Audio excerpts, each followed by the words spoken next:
Tulungan mo ang lola ko. Kawawa naman ang batang ito. Huwag kang lalapit. Sino mang lumapit ay magkakasakit. Ano? Siya ba yung haunuan niyang na? Pagkapanganak pa lang ay pumatay na sa kanyang ama? Hindi lang ama ang pinatay, nang isilang siya. Ilang buwang tagtuyot ang sumunod. Hindi ba yan sumpa? Nakakaawa. Liliban ako ng malayo. Tulungan mo ako. Anong ginagawa mo dito? Sumpa. Sinong nagpahintulot sa'yo na magpahiya dito? Kikita ako ng pambayad sa gamot ni lola. Ano? May sakit na pala ang matandang yun? Nuanyang, mabait na bata. Sumama ka sa tita. Ay paanang tita para malikas ang lola mo. Totoo ba, tita? Totoo. Paano kita lolokohin ng tita? Tara na. Naku, ang masamang kapalaran na ito. Mag-impake ka na agad. Tita, kung sasama ako sa'yo, maliligtas na ba si lola? Nuanyang, mabait na bata. Kung sasama ka lang sa tita. Salang malikas ang lola mo. Lola, maghintay ka kay Nuanyang. Uwi si Nuanyang kapag nakapag-ipon na para sa gamot mo. Kung gusto mong maligtas ang lola mo, sumunod ka na agad. Papagala ka ng sumpa na sumisira sa pamilya Hao. Mas mabilis tagaling ang sakit na matanda. Hindi ba yan ang anak ni Wei Gifen? Bakit niya dinala ang bata? Hindi pwede. Kailangan kong sabihin agad kay Gifen. Naku, Gifen, gising ka. Ninakaw ang apo mo. Ano? Sino? Yung pangalawang anak mo, na matagal nang nasa lungsod at walang balita, si Mishan. Nakita ko siya kanina, hinihila niya si Nuanyang, at tumakbo palayo na parang magnanakaw. Ang anak kong walang utang na loob. Apo ko si Nuanyang. Kahit mabuwang pa ang buto ko, hahanapin ko siya.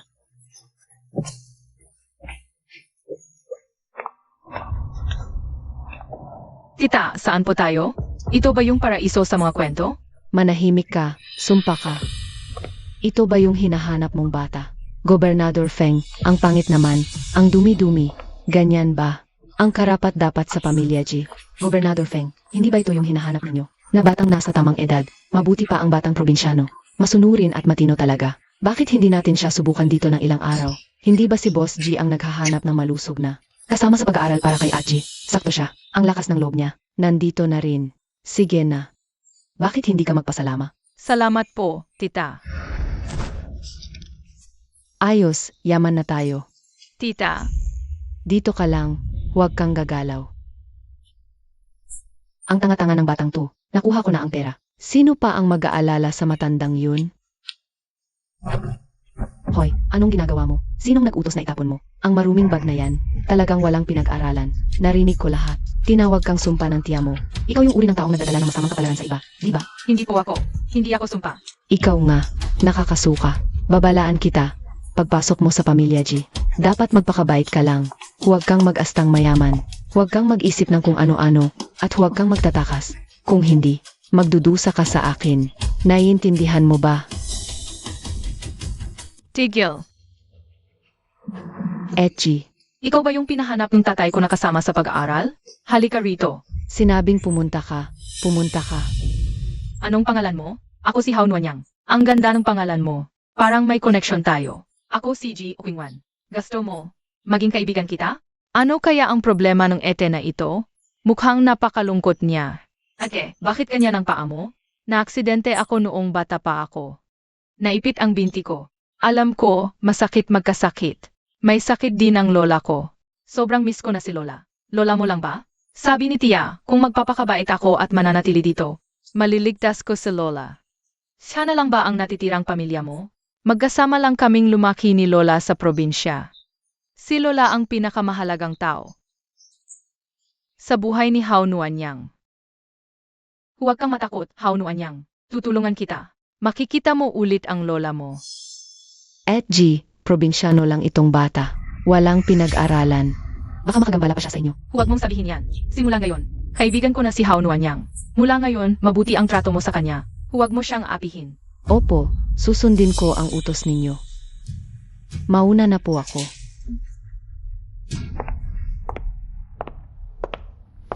Probinsyanong hampas lupa, napansin pa ng at. Wala talagang alam sa lugar. Pagdating niya, nagkakaproblema na ako. Talaga ngang sumpa. Gutom ka na ba? Kain na. Kawawa naman, mukhang matagal nang hindi nakakakain. Kumain ka rin. May nararamdaman ba ang paa ko o wala talaga? Alam ko na, guni-guni lang. Hindi ako gutom, Nuanyang, kain ka na. Ang sarap. Hindi pa ako nakakatikim ng ganito kasarap. Salamat, Isang biskwit lang, itinuturing mo ng kayamanan. Nakakabagabag sa puso. Huwag kang mag-alala, Nuanyang. Habang nandito ka sa pamilya G, ipagtatanggol kita. Hindi kita hahayaang maapi o mapahiya. Mahirap ang paggalaw mo, Dapat ako ang mag-alaga sa'yo, Nuanyang. Magpagaling ka muna. Paano ako makakapagpagaling kung nawawala si Nuanyang? Hahanapin ko siya. Kailangan ko hanapin si Nuanyang. Hoy, Gobernador Feng. Zhao Tiesu, tulungan mo akong kumbinsihin si Wiggy Feng. Huwag mo siyang hayang. Magpakamatigas at maghanap ng sinuman. Isang sumpa sa totoo lang. Mabuti wala siya. Hindi siya sumpa. Kahit mamatay ako sa labas, matandang buto na ito. Hahanapin ko siya. Yun lang ang makakapagpahinga sa akin. Ang tigas talaga ng ulo ng matanda na to. Bakit ganyan katigas ang ulo? Hindi ko alam kung anong pampamulso ang ibinigay sa kanya ng sumpang yon. Hindi niya naiintindihan. Hindi sumpa si Nuanyang. Para sa akin, siya ang aking swerteng bata. Nawala ang aking panganay. Ang ama ni Nuanyang. Ang pangalawa kong anak na babae, lumayo at iniwan ako sa kalagayan ko. Si Nuanyang lang ang kasama ko. Siya ang aking katabi sa buhay. Kasalanan ko itong lahat, lola na to. Pinagtiisan niya ang hirap kasama ako, inapi at hinamak ng buong baryo. Pero wala siyang reklamo. Lagi siyang magalang at kasama ko. Kung wala si Nuanyang, wala na rin siguro ako ngayon. Nuanyang, hinahanap ka ng lola mo. Huwag ka nang maghanap. Sinong nagsabing lumayo ang pangalawa mong anak at iniwan ka? Tingnan mo ito. Saan mo itinapon si Nuanyang? Gusto mo pa ring hanapin. Panaginip. Hindi ko sasabihin sa'yo. Dapat noon pa inihagis na yung bagay na yan. Na pumatay sa kuya ko ng ipinanganak. Pamangkin mo siya sa dugo.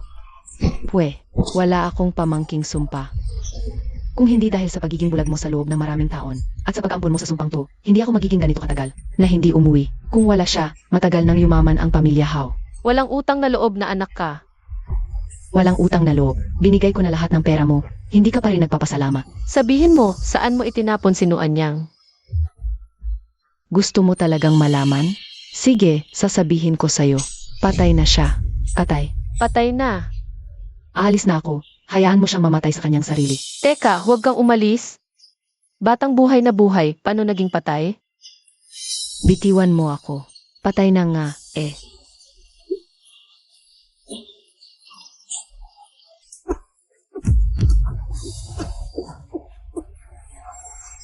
Nuanyang, apo ko. Huwag kang mamatay. Seryosohin mo. Sulatan mo ng maayos. Ano ba yang sinulat mo? Ang pangit-pangit, ang tanga-tanga. Tignan mo yang itsura niya. Sasabihin ko sa inyo, isa siyang sumpa. Walang sinuman ang dapat maging mabait sa kanya. Kung hindi, kalaban ninyo ako, si Gobernador Feng. Naiintindihan? Ipagpatuloy mo ang pagsusulat. Itong mga patakaran ng pamilya. Isa-isa mong isaulo. Yemi. Ay, Gobernador Feng, ayos ka lang ba? Sumpa. Siguradong ang sumpang ito ang sumpa sa akin. Hindi ko siya pahihirapan. Ilang araw na ako sa lungsod, wala pa ring bakas ng tao. Nuanyang, totoo bang wala ka na? Ayaw maniwala ni Lola. Hello, ito mahal ba? Walang pera? Anong bibilhin mo? Ilalabas kita, maghapong lang tayo. Ang galing ng aming maliit na Nuanyang. Ubot-ubo. Nuanyang, saan ka ba talaga? Ang hirap-hirap kitang hanapin, Lola. Hindi ko alam kung ano na ang kalagayan ni Lola ngayon.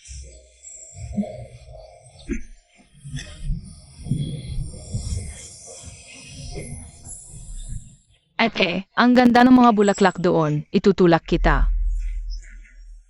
Nuanyang.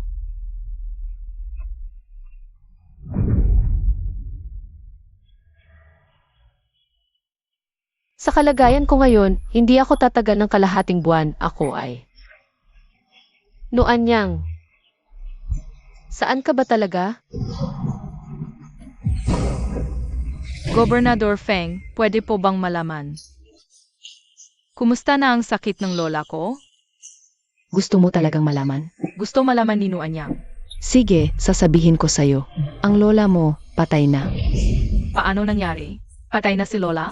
Gusto ko lang makita ang masamang kapalaran na ito na magdusa ng sobra. Mabilis lumala ang sakit ng lola mo.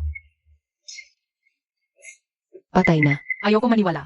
Hindi ako naniniwala. Sa tingin ko, ang lola mo, dahil sa'yo, isang masamang kapalaran, ay kinain ng kapalaran. Ayoko maniwala.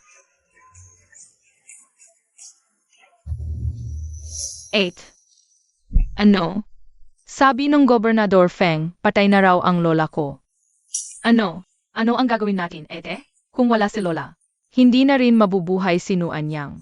Huwag kang mag-alala, dadalhin kita sa lola mo. Kung hindi ko pa makita si Nuanyang, talagang hindi ko na kaya.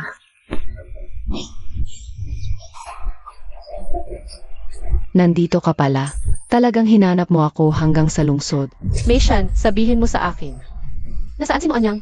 Huwag mo akong hawakan. Hindi ba't sinabi ko na sa'yo? Patay na siya. Hindi mo na siya muling makikita. Kalimutan mo na siya. Ate, talaga bang dadalhin mo ako kay lola? Habang wala si Gobernador Feng, ipinapangako ko, dadalhin kita sa lola mo. Kahit ano pa ang kalagayan ng lola mo ngayon, kahit papaano, ay makikita mo pa siya. Pero, paano kung malaman ni Gobernador Feng? Huwag kang mag-alala, gobernador lang siya, hindi siya maglalakas loob sa akin. Gobernador Wang, umalis na tayo. Opo, Etji. Ang apo ko ay buhay na buhay. Paano siya mamamatay? Maniniwala ka o hindi, wala akong pakialam. Umalis ka sa harap ko. Huwag kang mag-alala, malapit na nating makita si Nuanyang. Ang lola mo. Hindi ba ito si Sumpa? Bakit siya lumabas ngayon? Kung malalaman niyang buhay pa ang Sumpa na yon, tiyak na magpapakamatay siya para hanapin yon. Ang pera at mga kupon ko, huwag siyang makakita. Nakakainis. Nakakaharang. Nuanyang.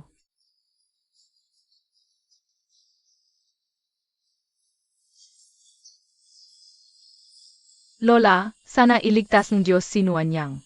Titingnan kita muli. Gusto lang ng lola mong makita ka muli bago siya mamatay.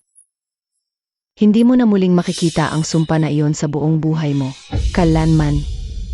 Katapusan na ba ng matanda kong buto? Hindi na ako makakatulog ng mahimbing. Hindi ba ito ang bagong lola ko? Para. Ano?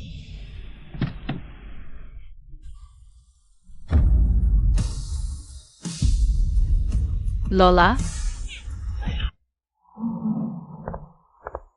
Hindi siya ang lola ko. Etchi. Saan kayo pupunta? Ako. At G, sinabi ng doktor, mahina ang katawan ninyo. Hindi kayo dapat basta-basta lumabas. Sumama kayo sa akin pabalik. Sino ang nag-utos sa iyong ilabas si At G nang basta-basta? Kung may mangyaring masama, kaya mo bang panagutan? Wala ka bang respeto? Sa akin bilang Gobernador Feng. At G, tandaan ninyo palagi, may sakit kayo. Ihatid si At G pabalik. Opo.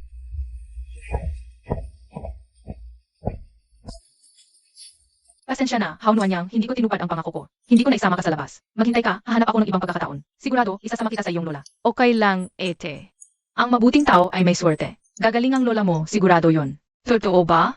Kapag may pagkakataon ulit, siguradong isasama kita sa iyong lola. Naniniwala ako sa iyo, ete. Ano ba talaga, At G? Bakit mo ginaganyan ang sumpang to? Nabulag ka na ba? Wanwan, tingnan mo kung sino ang bumalik. Papa,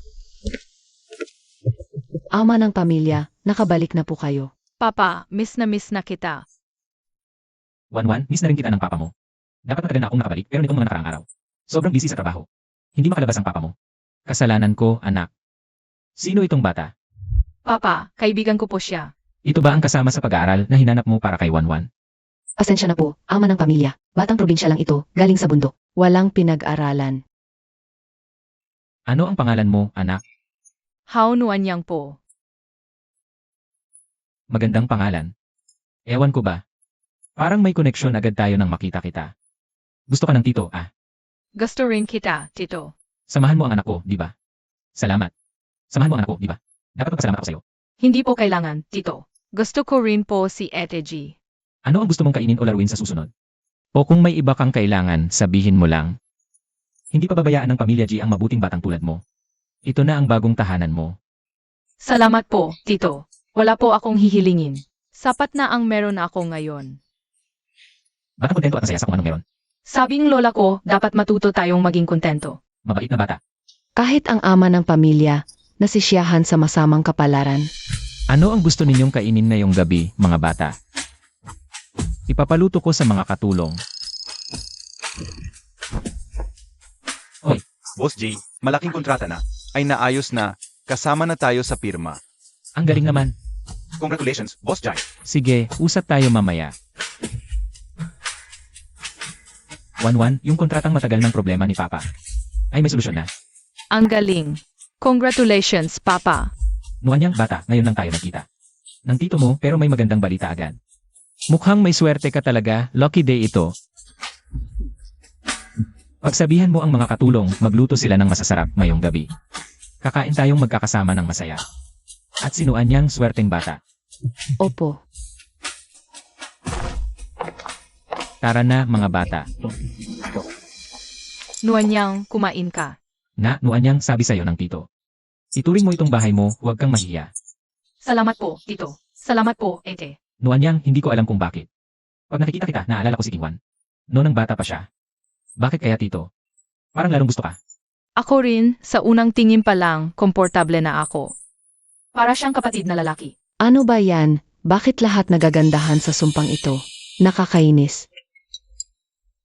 Teka, huwag mong kainin yan. Bakit? Bakit hindi? Ama ng pamilya, ganito po, si Ate G ay mahina ang katawan at yan. Puro malambot at masustansya lang. Hindi ito angkop sa kanya. Makinig ka. 1-1, hindi ba pwedeng kumain ng kahit isang pirasong karne? Sabi ni Lola, kung madaming kumain ng karne, lalakas ang katawan. Para kay Nuanyang, kailangan kumain ng karne si Ate. Para lumakas. Ikaw, bata ka, huwag kang magsalita ng malas sa lugar. 1-1, gusto mo ba talagang kainin ito? Bihira lang ako kumain ng karne. Puro gamot at lugaw ang kinain ko araw-araw. Okay lang, 1-1, kung gusto mo, kumain ka ng ilang piraso. Wala namang masama doon. Ama ng pamilya. 1-1, mahina ang tiyan. Ano naman? Hindi ba pwedeng kumain ng ilang pirasong karne? Saka, lumalaki pa siya kung hindi siya kakain ng karne ng matagal. Hindi ba magkukulang siya ng sustansya? Papa, pwedeng kumain talaga ako? Siyempre, kung gusto mo, kumain ka. Pero, kung masakit ang tiyan mo, huwag kang kumain ng marami. Sige, kain ka na. Ano ba yan? Dapat kumain ng karne si Ate G para gumaling. Pero kung gumaling na siya, paano kung mawala ang trabaho ko bilang gobernador? Sumpa, palaging nakakasagabal sa akin. Sige, mamaya na lang tayo mag-usap.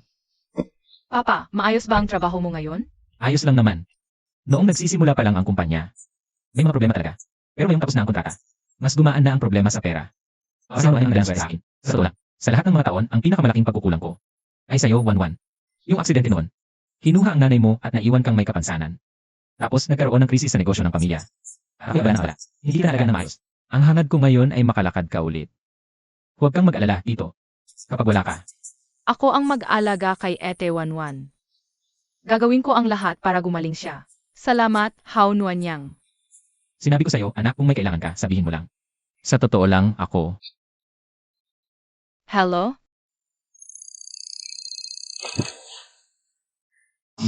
Naayos na.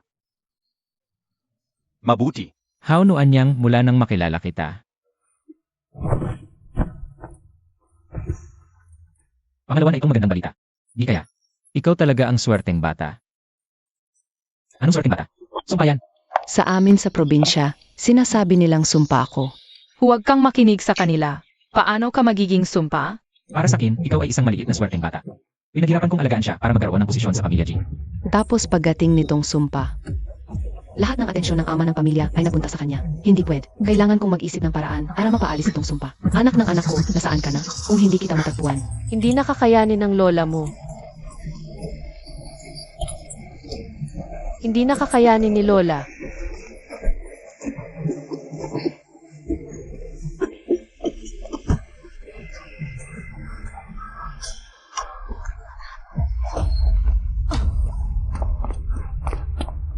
Ita, okay ka lang ba? Tita? Gising na po kayo. Nahimatay po kayo kanina. Siya po ang naghatid sa inyo dito sa ospital. Salamat. May masamang balita po, Lola. Kailangan po ninyong maghanda. May tumor sa katawan mo, posibleng kanser. Kailangan operahan, pero mahal ang bayad. Kailangan ko ng ilang pung libong piso. 30 mil. Hindi ko kayang mag-ipon ng ganoong kalaking halaga. Parang lubid, laging sa mahihirap na puputol. Ganito na lang po, dito muna kayo sa ospital. Sa mga susunod na humingi ng tulong sa mga kamag-anak o kaibigan. Wala pong tutulong sa akin. Ang tanging apo ko, nawawala pa. Matagal ko na siyang hinahanap pero wala pa rin. Nawawala po ang apo ninyo? Ang sakit ng dibdib ko. Baka may nangyari kay Lola? Boss G, pagod ka na. Mainit na wine para magpahinga.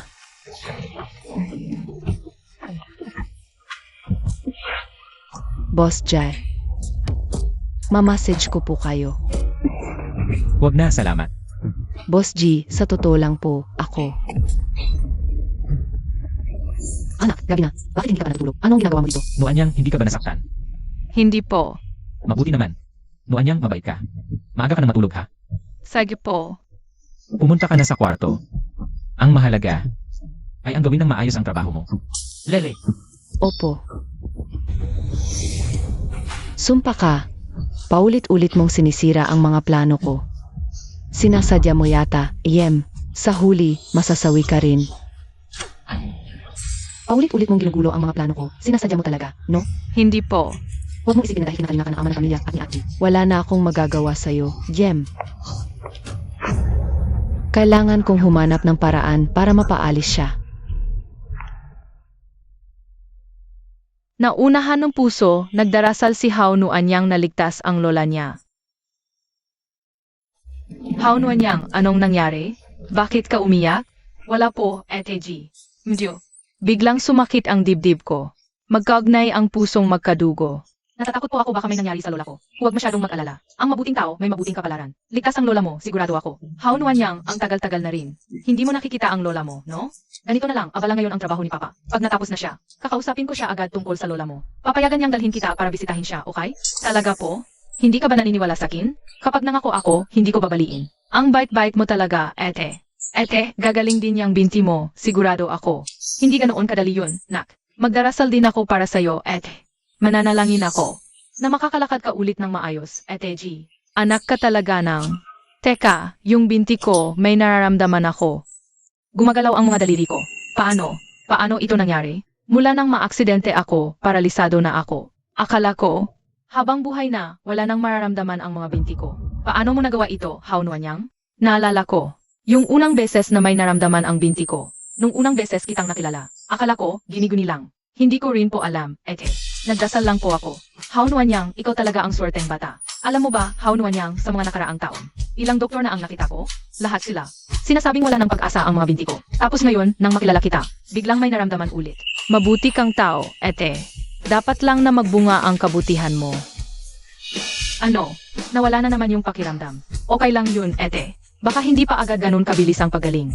Sa susunod, tutulungan kita sa rehabilitation, Ate G. Unti-unti, araw-araw, siguradong makakalakad ka ulit ng buo. Kaya ko kaya? Si Papa, huwag muna nating sabihin kay Papa. Baka mag-alala lang siya. Hao Nuanyang, ikaw muna ang magtuturo sa akin. Kapag dumating yung araw, na makalakad na talaga ako, saka na natin siya bigyan ng sorpresa. Masisiyahan siya ng sobra. At kung sakaling hindi mangyari, hindi rin siya masasaktan o madidisappoint. Paano pwedeng mangyari yun? Hao Nuanyang, umuwi ka muna at magpahinga. Gusto kong mag-isa muna.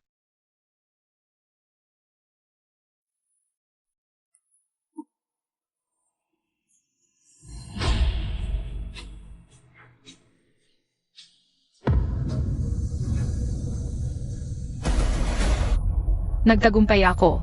Hindi ko inaasahang makakatayo pa ulit ako. At G, tama nga ang hinala ko. Yung walang hiya. Gusto niyang saktan ka, bilang gobernador ng tahanan. Ako na ang maglilinis ang pamilya para sa ama ng pamilya. Huwag mo siyang galawin. Ate, hanggang ngayon pinagtatanggol mo pa rin siya. Hindi kasalanan ni Hao Nuanyang to. Sarili kong desisyon na tumayo. Kung hindi dahil sa pang-aakit ng yang walang hiya, saan ka kukuha ng ganyang imposibleng pangarap? Kahit ang doktor nagsabi, yang paa mo, habang buhay na lang sa wheelchair. Bakit ayaw mong makinig? Pero kanina, naramdaman ko talaga. Lahat sila nagsasabing wala ng pag-asa ang paa ko. Pero ayaw kong maging pilay habang buhay. Kanina lang. Sinubukan kong tumayo at nagtagumpay ako. Ibig sabihin, may pag-asa pa akong gumaling. Salamat sa paghikayat ni Hao Nuanyang. Nabuo ang lakas ng loob ko para tumayo, para pilitin ang sarili ko. Dapat ko siyang pasalamatan. Arrow 8. Ikaw, yung hindi nag-isip, yung walang pakundangan. Paulit-ulit na binubogbog si Hao Nuanyang. Ano ba talaga? Ang pakay mo? At anong sinasabi mo? Para sa kabutihan mo lang ang lahat. Para sa'yo lang ang kabutihan ko. Pinipigilan mo ako, pinahihina ako. Lahat yan para sa kabutihan ko? Kung talagang para sa kabutihan ko, ngayon, dapat masaya ka para sa akin. Pero, sinabi ng doktor, Tumigil ka na. at G, huwag na kayong mag-init ng ulo. Ihatid ko na po kayo sa inyong kwarto. Hindi kailangan. At G, kung ganyan po kayo, mag-alala ang ama ng pamilya. Tama na. Sa mga nakaraang taon, laging ginagamit ni Tatay para takutin ako. Totoo, ayaw kong mag-alala si Tatay. Pero sigurado akong si Tatay. Inaasam din ang aking mabilis na paggaling. Ngunit ikaw, mukhang nagmamalasakit pero sa totoo lang, ayaw mo akong gumaling. Ikaw ang may masamang balak. At G, napagbibintangan ninyo ako. Paano ko naman magagawa yon? Alam mo sa sarili mo kung totoo o hindi. Bata ako, pero hindi ako tanga. Mula ngayon, huwag mo nang guluhin si Nuanyang. Kung hindi, huwag mong sisihin kung paano kita tratuhin. Opo.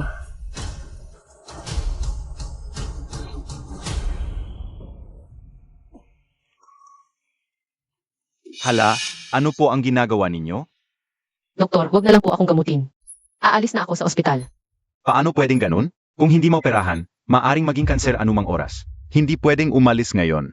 Kailangan pangalagaan ang inyong kalusugan. Doktor, ayaw ko nang magpagamot. Wala akong pera. Alam kong malaking problema ang gastos sa operasyon. Ngunit, ito ay tungkol sa inyong buhay. May pera pa naman kayo, di ba? Subukan ninyong mag-isip ng paaan. Baka ito ang makapagligtas ng inyong buhay. Ang perang ito, hindi para sa aking matandang buhay. Ito ang naipon kong pera mula sa pagbebenta ng lahat ng aking ari-arian. Ito ay panghanap sa aking apo. Ngunit sa kasalukuyan, hirap na po kayo sa inyong sarili. Sa edad ninyo ngayon, hahanapin pa rin ninyo ang inyong apo. Kailangan kong hanapin. Kung hindi ko makita ang aking apo, wala nang saysay ang mabuhay pa. Hanggat may hininga ako, hahanapin ko siya. Isang araw, 2 araw. Kung 2 araw ay hindi. 1 buwan. 1 taon. Kung mamatay ako nang hindi ko nakikita ang aking apo, hindi ako mapapayagang pumikit. Salamat sa inyo. Alam kong mabubuti kayong tao. Huwag na ninyo akong payuhan. Kailangan ko pang hanapin ang aking apo. Sigurado ka na ba talaga? Sigurado na ako. Sandali. Ito ang ipon kong pera na hindi alam ng asawa ko. Kunin mo ito para sa operasyon mo. Hindi ko ito pwedeng tanggapin. Kunin mo na. Mabait kang tao at mahal na mahal mo ang apo mo. Ang mabuting tao ay dapat makatanggap ng kabutihan. Sayang, maliit lang ang karinderya ko. Wala akong masyadong kakayahan. Ito lang ang kaya ko. Pero kahit kaunti, makatulong man lang. Hindi ko talaga pwedeng tanggapin ito. At ate, lahat ng perang ito ay para sa operasyon mo. Narinig ko ang nangyari sa iyo. Para sa apo mo. Kailangan mong lumaban at huwag sumuko sa paggamot. Hindi ko pwedeng tanggapin. Stage 4 na ang cancer ko. Wala nang saysay para sa akin ito. Pero may pag-asa ka pa. Kunin mo na ito. Salamat sa inyo, pero Ay, huwag ka ng pero. Tanggapin mo na. ako, Ang perang ito ay para sana sa sasakyan ko. Hindi naman kasing halaga ng buhay ng tao. Kunin mo muna ito para sa operasyon. salamat sa inyo. Salamat. Walang anuman. Magandang balita, Dok. Ang tumor ng Ed ay benign. Nagkamali sa unang resulta. Ito ang bagong medical report. Tingnan mo, ipinapakita rito na binin ang tumor ni At. Talaga? Napakagandang balita naman. Alam kong makatarungan ang langit. Hindi naman masyadong papahirapan ang mabuting tao. Napakaganda nga. Salamat sa inyo. Hindi ako magaling magsalita. Hindi ko alam ang sasabihin. Salamat sa Diyos. Hindi na ako mahihiwalay sa aking apo. Hoy, nasaan ka? Ano ang nangyari kay Gobernador Feng? Bibigyan kita ng malaking halaga. Alisin mo yung sumpa mong pamangkin. Palayasin mo siya. Ayaw ko na siyang makita sa pamilya G. Gobernador Feng. Tumayo ka, dadalhin kita sa isang lugar. Gobernador Feng, saan mo ako dadalhin? Gusto mo bang makita ang lola mo? Ipakikita ko na siya. Totoo? Siyempre, totoo. Tia. Gobernador Feng, hindi ba't dadalhin mo ako para makita ang lola ko? Tia, nasaan ang lola ko? Tumakbo. Bilisan mo. Ang lakas naman. Halika. Hao Nuanyang, bitawan mo ang apo ko. Ano ang ginagawa ninyo? Bitawan siya. Pamangkin mo siya. Ano ang balak mo? Pamangkin, walang kwenta. Umalis ka sa daan ko, matanda. Mamatay ka na rin. Tumigil ka. Ano ang ginagawa ninyo? Tumawag ng pulis. Dakpin silang lahat. Wala na. Lahat ay wala na. Ano na ang gagawin natin ngayon? Talagang wala na ang lahat. Wanwan, nagawa mo. Hindi ko inaasahang makakatayo pa ako ulit. Salamat sa'yo, Nuanyang. Ikaw talaga ang aking swerteng bata. Simula nang makilala kita, ang kalagayan ni Wanwan ay patuloy na gumagaling araw-araw. At ang aking negosyo ay puno na rin ng swerte. Swerteng bata. Mabuting tao, mabuting kapalaran. Ang paggawa ng mabuti ay may mabuting ganti. At gumaling na rin ang inyong sakit. Napakabuti ng samahan ng dalawang bata. Kung wala kang tutol, hayaan mo manatili muna si Wanwan dito sa amin. Ituturing ko siyang tunay na apo. Ako naman, matagal ko nang itinuturing si Nuanyang na parang sariling anak ko. Kung wala kayong tutol, mula ngayon tayo ay isang pamilya na. Mabuti. Mabuti. Mas mabuti na tayong magkakapamilya. Nanay, dumalaw po ako. Nandito si Mishan. Nanay, sa loob ng 3 taon, tunay kong inisip ang mga pagkakamali ko. Alam ko na ang aking kasalanan. Sa hinaharap, magiging mabuting anak ako at alagaan kayong mabuti. Mabuti. Ang pag-amin sa pagkakamali at pagbabago ang tunay na mabuting anak.